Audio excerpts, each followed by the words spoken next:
So indie and small studios, they make up 95% of the game development market. And we saw that 70% of revenue goes to AAA studios.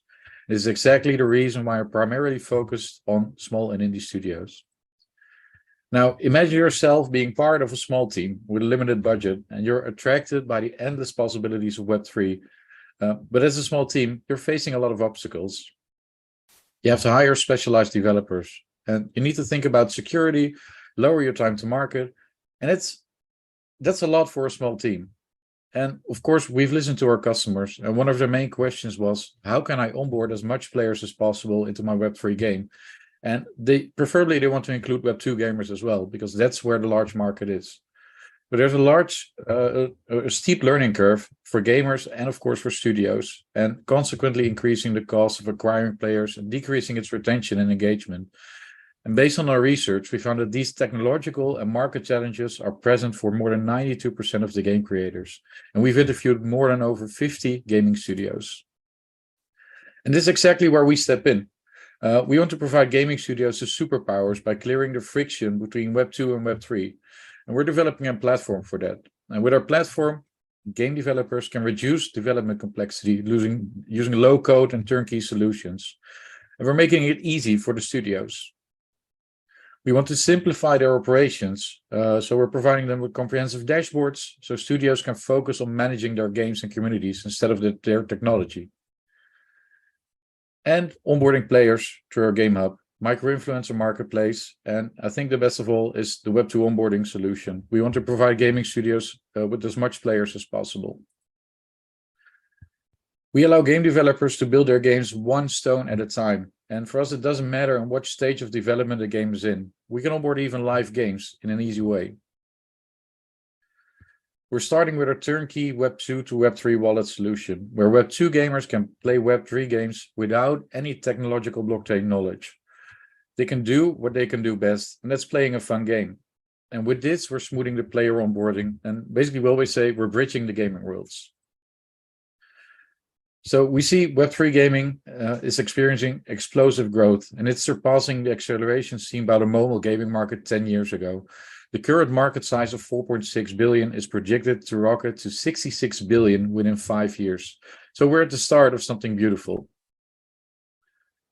Looking at our competitors, there are platforms offering a variety of solutions. So we have our Web2 competitors and we have our Web3 competitors, but none of them address a significant leap from Web2 to Web3. And this is exactly where our competitive edge lies. We bridge the gap between both worlds. We offer full stack solutions ready to be implemented, reducing time to market, operational costs, and of course, the number of staff required for a studio. We're building up our waiting list currently. When we created this deck 2 months ago, we had a waiting list of around 30 gaming studios, and now we're tracking way over 70 gaming studios on our waiting list. We have around 460,000 monthly active players, and potential revenue there is waiting for our solutions. Looking at our business model, our fees are determined by monthly active wallets, transaction costs, and customer acquisition and retention costs. On average, we charge 47 cents per monthly active player, giving us a competitive advantage of 60% compared to traditional market rates. With this business model, we're aiming to grow from around $3,000 revenue to $70,000 in monthly recurring revenue within the next 12 months. My name is Neil Peters, CEO and co-founder of JR Studio. With a proven track record of securing over 400 million in contracts and 20 years of experience in IT and DevOps, our team brings a wealth of experience. Over the past 6 years, we've helped the company scale from 15 employees to an impressive 280 employees. And additionally, we have over 3 years of experience in the gaming industry, and we successfully co-founded a 2 million ARR startup. We are builders. Our C-level team is supported by 7 amazing developers and a lot of valuable partnerships and customers. But what truly matters is our passion for gaming. And we want to bring fun games to Web3 without the technical complexity for gamers and for studios. Currently, we're raising $800,000 in our pre-seed round, providing at least 60 months of runway. And I know the deck is showing 12 months, but we've managed to extend our runway to 16 months already. We want to achieve our goal of $70,000 in monthly recurring revenue within a year. And this funding will support the launch of our 5 building blocks of our platform, as well as expanding our DevOps team and our BD team. The platform is just the start of our vision to become the go-to platform when it comes to Web2, Web 2.5, and Web3 gaming. We are here to support game creators and provide them a platform so we can bring back the fun into Web3 gaming without all the technological complexity for players and for gamers. We're here to make Web3 gaming the new standard. Are you ready to redefine the game with us? Thanks so much for that, Neil. We'll just move into the Q&A now. Brilliant. Thank you, Neil. Very interesting to see as someone who has been in the gaming space. Yeah, that was a good match, Andreas. Could you explain to me how this kind of co-pilot feature works for the developers? What do you mean co-pilot? You said on one slide that you help developers build.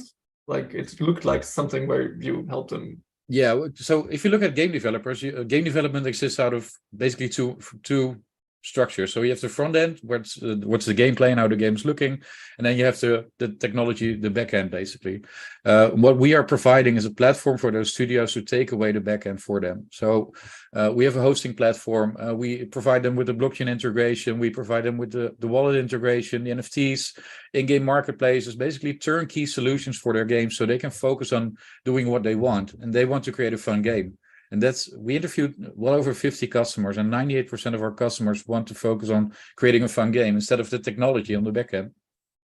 Okay, yeah, that makes a lot of sense. And I also believe, but a lot of people are focusing on blockchain technology within gaming. And in my opinion, gamers shouldn't see that. The gamers should see a game. They shouldn't see the technology behind it. Yeah, absolutely. Especially if you develop a game with the sole functionality of how do I sell my NFTs. Exactly. Yeah. On the average fee, you said if I understood correctly, your revenue model is based on monthly active users. Do you charge for every active user or only the ones you have onboarded?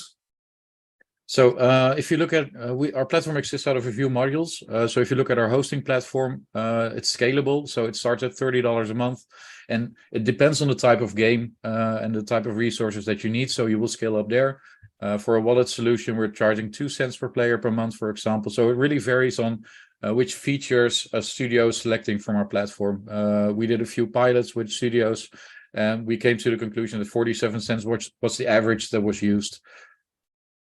Okay, got it. So it's the average. So there's a mix of pay per user and SaaS, basically. Got it. What current stage are you in? What is already built? So we're on the edge of launching our game hub, which will basically be the center for gamers and studios to get to each other, basically. Next to that, we finished the back end of our wallet solution. We're currently focusing on the integration and the SDKs for the studios now. We're working with over 20 studios together to create all that. So that's amazing to have that collaboration with them. So we're still, I don't want to say pre-product because we already have a few alpha stage products ready, but our platform still needs to go live. And can you tell us what gaming projects your team has been part of? Or is that under NDA? No, it's not under. Me and Marco, we met each other at a gaming studio. The gaming studio was developing a blockchain card game called Jarlu. We worked there for almost a year together. And then me and Marco decided, it was our time. So we started a venture capital together, which was a different route. We've helped over 13 companies to basically raise funds and launch their games. So we did up a lot of experience there for ourselves on how to do it and how not to do it also, of course. Got it. Great. Great. I don't think I have any more questions right now. Thank you. All right, awesome. How about you, Albert? Maybe just one more question from my end. Like, what type of game are you planning to onboard into your studio? Because understood that different games usually have like this additional functionalities like tokens, like NFTs, communities. Like, how can you like harmonize all these different requirements, understanding that you provide this like marketplace sort of like management and also like production? Yeah, so we really see a trend in our customers. If you look back a year or maybe 2 years, you had a lot of GameFi companies who are focusing more on the financial part than on the gaming part. So they were, we call them gamified Ponzi schemes. It sounds pretty bad, but most of the gamified games were a Ponzi scheme. So if you look at our customer base now, I think 95 at almost 100% of the games are focusing on ownable assets. I think that will be the main change on gaming when it comes to Web3. Most of the gaming studios are focusing on ownable assets. Some of them are also focusing on hosting tournaments with in-game economies. But I think that the GameFi part on that, we won't see that returning very soon, or something drastically needs to change there. So for us, it's we're trying to generalize, but also to listen to our customers on the features that we're trying to develop. We had over 50 features that we wanted to develop, but based on the interviews that we did with our customers and still doing with our customers, we really narrowed down to the first 5 or 10 main features of our platform that we need to develop, which have a lot of connection to most of our customers. Got it. Thank you, Neil.